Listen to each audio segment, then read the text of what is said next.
السلام علیکم ورحمۃ اللہ وبرکاتہ۔ کیسے ہیں آپ لوگ؟ اس اپنے پن کے ساتھ اللہ تعالیٰ آپ سب سے راضی ہو جائے، اللہ تعالیٰ آپ سب کو خوش آباد رکھے، جہاں جہاں پہ ہیں اللہ تعالیٰ اپنی عافیت میں رکھے، اور اللہ تعالیٰ ہم سب کو اپنی دی ہوئی صلاحیتوں کو اور نعمتوں کو بہترین استعمال کرنے کی توفیق عطا فرمائے۔ تو نعمتوں کا ذکر ہو رہا ہے تو جہاں بولنا ایک بہت بڑی نعمت ہے، بہت بڑی اللہ تعالیٰ کی طرف سے عنایت ہے، جس میں ہم اپنی چیزوں کو ایکسپریس کر سکتے ہیں، اپنی چیزوں کو لوگوں کے سامنے اظہار کر کے اپنے معاملات کو درست بھی کر سکتے ہیں، اور بعض اوقات ہمارے بولنے سے معاملات خراب بھی ہو جاتے ہیں۔ تو اسی میں ایک ٹول ہے خاموش رہنا۔ خاموش رہنا مشکل ضرور ہے لیکن ناممکن نہیں ہے۔ آج کتنی ہی تکالیف، کتنی ہی مصیبتیں ہماری اس طرح کی ہوتی ہیں جو ہمارے بہت زیادہ بولنے سے، بہت زیادہ باتیں کرنے سے اور باوجہ باتوں کو ٹٹولنے سے پیدا ہوتی ہیں۔ یاد رکھیے، بہت سارے مسائل آپ کے خود سے ہی حل ہو جاتے ہیں جب آپ کسی معاملے پر خاموشی اختیار کر لیتے ہیں۔ اور خاموشی کے معاملے میں جب ہم بات کرتے ہیں تو ان میں مرد حضرات اکثر الحمدللہ اس عادت کو بہت اچھے سے اپنا لیتے ہیں کہ ہر بات پہ ٹانگ نہیں اڑانا، ہر بات پہ بولنا نہیں ہے، خاموشی کر دینی ہے۔ ایون اگر غصہ بھی ہو رہے ہیں، کوئی مسئلہ آ رہا ہے تو خاموشی کے ساتھ اس مسئلے کو ٹیکل کرنے کی کوشش کریں، اور کئی دفعہ الحمدللہ وہ اپنے مسئلے کو بہت اچھے سے ٹیکل بھی کر لیتے ہیں۔ لیکن بہرحال وہاں بھی اکثر ایسا نہیں ہوتا۔ لیکن یہ چیز کثرت جو گفتگو ہے وہ خواتین کے اندر بہت زیادہ پائی جاتی ہے، اور اس کثرت گفتگو کی وجہ سے بہت دفعہ ایسے ہوتا ہے کہ ہم جب بھی کوئی مسئلہ آتا ہے، جب بھی غصہ آتا ہے، یا جب بھی کوئی اس طرح کا ایشو آتا ہے تو ہم بول بال کی اپنی بھڑاس نکال لیتے ہیں، اور بعد میں جب ٹھنڈے ہوتے ہیں تو سوچتے ہیں کہ یہ بھی غلط بول دیا، یہ ایکسٹرا بول دیا، یہاں پہ نہیں بولنا چاہیے تھا۔ تو وہ مسئلہ حل ہونے کی بجائے بہت دفعہ بگڑ جاتا ہے۔ وہی بات جو آپ کسی پر غصہ ہو کر نکال رہے ہوتے ہیں، اپنی بھڑاس نکال رہے ہوتے ہیں اور اپنا رائٹ سمجھتے ہیں کہ اس سے مجھے تکلیف تھی تو مجھے اس پر غصہ ہو کر اپنے معاملات کو درست کر لینا ہے، تو بعض اوقات ہم اسی شخص کے ساتھ جا کے اپالوجائز کرتے ہیں کہ ہاں جی میں غصے میں تھی اور میں زیادہ بول گئی۔ تو اسی لیے اللہ سبحانہ و تعالیٰ ہمیں قرآن و حدیث میں اس چیز کا درس دیتے ہیں کہ خاموشی عبادت ہے۔ خاموش رہنے والا شخص ایسے ہے جیسے 60 سال کی عبادت کرنے سے بھی زیادہ اجر پاتا ہے۔ رسول اللہ صلی اللہ علیہ وسلم نے فرمایا، اللہ اور روز قیامت پر یقین رکھتا ہے اس کو چاہیے کہ خاموش رہے، کیونکہ خاموشی عبادت ہے۔ خاموش رہنے سے آپ کی زندگی کے بہت سارے مسائل خود بخود حل ہو جاتے ہیں۔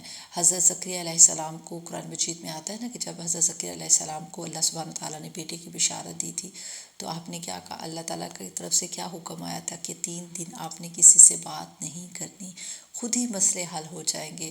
تو بہت دفعہ ہم اپنے مسئلوں کو بگاڑ لیتے ہیں بے جا صفائیاں پیش کرتے ہوئے۔ تو آج ہم دیکھتے ہیں کہ خاموش رہنے کے دنیاوی لحاظ سے کیا بینیفٹ ہے، اخروی لحاظ تو بہت زیادہ ہے کہ آپ کے اعمال، آپ کے جو غصہ ہوتا ہے، جو آپ کا ایک نیگیٹو ریاکشن ہوتا ہے، خاموش رہنے سے وہ کلوز ہو جاتا ہے، اور آپ کی انرجی جو ہوتی ہے وہ پازیٹیو وے میں لگتی ہے۔ بہت دفعہ کیا ہوتا ہے کہ جب ہم بہت زیادہ بولتے ہیں تو اس کا نقصان کیا ہوتا ہے کہ جو ہماری پازیٹیو انرجی ہوتی ہے وہ ہماری نیگیٹو میں لگ جاتی ہے، اور جب نیگیٹو میں وہ انرجی ویسٹ ہو جاتی ہے تو ہم پازیٹیو کرنے کے قابل نہیں رہتے۔ اور اکثر آپ نے سنا ہوگا لوگوں کو کہتے کہ میرے پاس اب انرجی نہیں ہے، کہ میں کچھ بھی فیصلہ کرنے کے قابل نہیں رہی، مجھے سمجھ نہیں آ رہی میں کیا کروں۔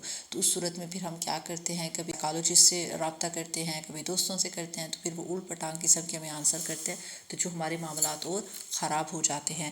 تو سب سے پہلے ہم دیکھتے ہیں کہ خاموش رہنے سے کیا بینیفٹ ملتا ہے۔ نمبر 1، جنہیں ہم جواب نہیں دیتے انہیں وقت جواب دیتا ہے، یعنی جب آپ خاموش ہو جاتے ہیں تو وہ آپ کی خاموشی مکافات عمل بن جاتا ہے ان لوگوں کے لیے جنہوں نے آپ کے بارے میں کسی بھی قسم کی کوئی غلط بات کی ہوتی ہے۔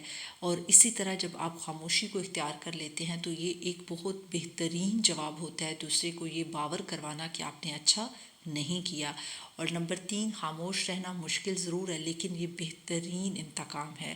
نمبر 4، جب خاموشی کو اختیار کے طور پر استعمال کیا جائے تو یہ تلوار سے بھی زیادہ زخم دیتا ہے، کیونکہ جب آپ بولتے نہیں ہیں تو اگلا اس چیز میں ہوتا ہے کہ آخر اس کو ہو کیا گیا ہے، یہ بول کیوں نہیں رہا۔ اور جب آپ خاموش ہوتے ہیں تو آپ ایک ایسی تلوار اس کے اوپر ڈالتے ہیں جس کا وار پھر کبھی رائے گا نہیں جاتا۔ نمبر 5، خاموشی آپ کو بامقصد بناتی ہے، کیونکہ جب آپ بولتے ہیں تو آپ کی انرجی ضائع ہوتی ہے، آپ کو شیطان غلط کاموں کی طرف اکساتا ہے، اور کئی دفعہ آپ نے خود بھی نوٹس کیا ہوگا کہ آپ اصل سے ہٹ کر کے ہی اتنا دور چلے جاتے ہیں کہ آپ کو بیک گیئر لگاتے لگاتے کئی دل لگ جاتے ہیں۔ تو جو بامقصد انسان ہوتا ہے، جس کی نظر کچھ حاصل کرنے پہ ہوتی ہے، تو وہ ان غیر ضروری چیزوں کے اندر پڑھ کر اپنے آپ کو ضائع نہیں کرتا۔ احمق اپنے نمبر 6 پہ آتا ہے کہ احمق اپنی بات جو ہے وہ بول کر کرتا ہے، بھڑاس نکال کے کرتا ہے، اونچا اونچا بول کے کرتا ہے، لیکن جو عقل مند ہوتا ہے وہ خاموشی سے پہچانا جاتا ہے۔ اب ہم جائزہ لے سکتے ہیں کہ ہم خاموش رہ کر عقل مندی شو کریں گے یا بول کر احمقانہ پن شو کریں گے۔ اور نمبر 7 اور آخری بات، خاموشی آپ کو کامیاب انسان بننے میں مدد دیتی ہے۔ تو ہم سب چاہتے ہیں کہ ہم فلاح پا جائیں، ہم سب چاہتے ہیں کہ ہم اللہ کی نظروں میں جچ جائیں، تو نہیں جچ سکتے جب تک کہ اپنے آپ کو خاموش رہنا نہ سکھائیں۔ کہا جاتا ہے نا، کہاوت بھی ہے کہ بولنے سے پہلے سوچو، پہلے سوچو تولو اور پھر بولو، کیونکہ جب آپ سوچتے ہیں پھر آپ اس کا وزن کرتے ہیں کہ یہ بات میں جو آگے کروں گی اس کے ایفیکٹس کیا ہوں گے، پازیٹیو اور نیگیٹو۔ تو یاد رکھیے، ہم بول کر بھول جاتے ہیں کہ کیا کہا کیا نہیں، لیکن فرشتے ایک ایک چیز نوٹ کر رہے ہوتے ہیں۔ تو اپنا نامہ اعمال خیر کے کاموں میں لگائیے، بہترین ذکر میں لگائیے۔ اللہ تعالی ہم سے راضی ہو جائے۔ اپنا بہت خیال رکھیے گا اس اپنے پن کے ساتھ۔ السلام علیکم ورحمۃ اللہ وبرکاتہ۔